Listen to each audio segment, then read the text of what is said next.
In section 2, we're going to look at safeguarding at New College Group. We will look at the policies and preventative measures that we have in place and also talk you through your responsibility as a member of staff. If we look first at who makes up the safeguarding teams,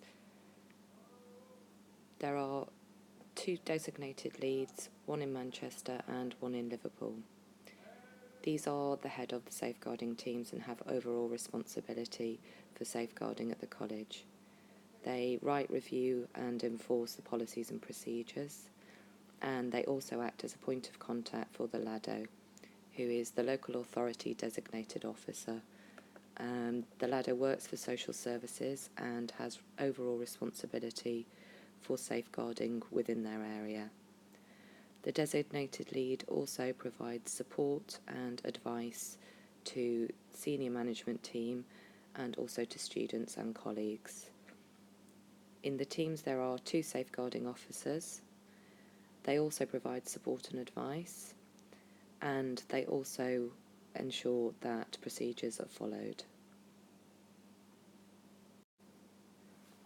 The safeguarding team in Liverpool is headed by Kirill, and the safeguarding officers are Ricardo and Christine.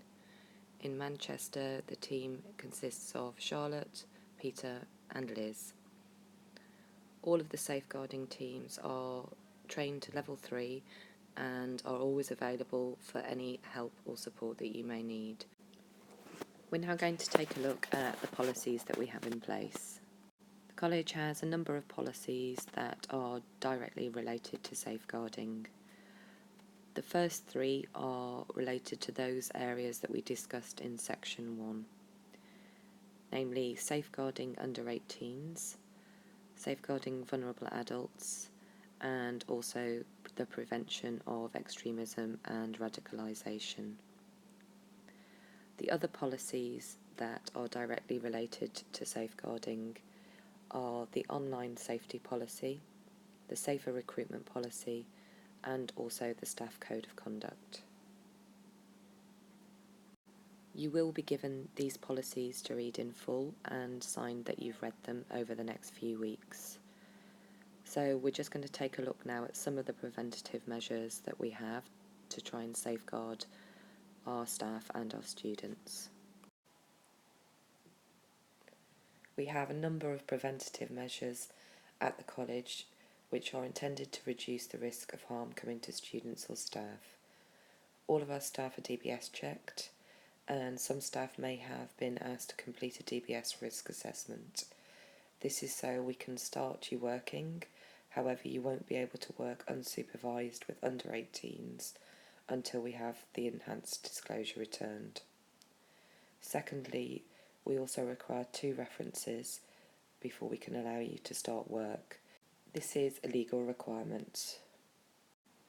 We also require staff, students and visitors to wear ID badges. We have different coloured lanyards so we can identify different people. Older students and visitors wear purple lanyards. Staff wear gold lanyards, and under 18s wear pink lanyards. It's important that if you see someone without an ID badge, that you challenge them. We need to know that people who are in the college have a right to be there, and everyone should have a badge visible. Thirdly, we have a medical register. This is so that all staff are aware of any students who have any medical problems, any learning difficulties or any disabilities. We use symbols to identify students who have problems or difficulties. We use symbols so that confidentiality is maintained, but that staff can easily recognise if somebody needs some help. The medical register is shared with staff, and the symbols are also added to registers so that if someone is having a difficulty in class, the teacher is aware of what type of difficulty it is and can so take appropriate action. We also use a number of risk assessments. So for example, this is for a social activity for students who are going to Blackpool. We ask that staff complete risk assessments for any social activity, but also a risk assessment is completed if any outside speakers or trainers come to the college. Risk assessments can be found in forms, which is on the shared drive, or if you're a teacher, they can be found in the risk assessment folder in the staff room. You have a number of responsibilities as a member of staff. The first is that you maintain a professional relationship with students. Students may request that you become their friend on Facebook or another social networking site, but we ask that you don't do this and that you refer them to the college Facebook page instead. We also ask that you don't give out your personal phone number or personal email. The reason for this is some of our students may misinterpret you accepting a friend request or giving out personal details as more than it is. If you ever do feel uncomfortable about a student, then please report this to the safeguarding team or your manager straight away and we will speak to the student. Your second responsibility is to be aware of signs or symptoms that somebody could possibly be being abused, as we discussed in section 1, and secondly to any unidentified people at the college. Remember, it's fine for you to challenge somebody who isn't wearing an ID badge. Thirdly, if you have any concerns, you need to report them and you also need to record them. If you are worried about somebody, please speak to one of the safeguarding team as quickly as you can do, preferably face to face. However, if you can't find somebody there and then please send an email, or if it's later on in the evening, please use the emergency phone number. Somebody mans this phone 24 hours a day, and so there will always be someone to take your call. Secondly, once you have reported a concern, you need to fill in a welfare and safeguarding record of concern form. These forms can be found in all of the offices, and also they are available for teachers on the shared drive and for other staff on the M drive in shared documents and in forms. The form then needs to be given to one of the safeguarding officers. Most of the time you will observe something that gives you cause for concern. However, occasionally somebody might disclose something to you directly. This is a difficult situation, and this part of the training explains how to handle that carefully. It's important to remember that if someone is being abused, they're going to have very complicated feelings and a lot of feeling of shame, and so you need to be quite gentle with them. Try and keep your body language relaxed as possible. If you show shock, this could be misinterpreted as disgust, or if you get upset, this might upset the person further, and both can stop them from explaining more. Please listen more than you speak. It's important that the person can tell things in their own words. Also offer reassurance. Explain to them that you are going to get help, but that you can't keep something secret. However, anybody that you do tell will be a person that needs to know, and all information will be kept confidential. Also, don't ask leading questions. By leading questions, we mean questions that are either direct or that are putting words into someone's mouth. For example, did they hurt you? Or that must have been awful. These are questions which come from you and are not the person explaining how they felt. Ask open questions. So, for example, can you tell me what happened? Or can you tell me more about how you felt?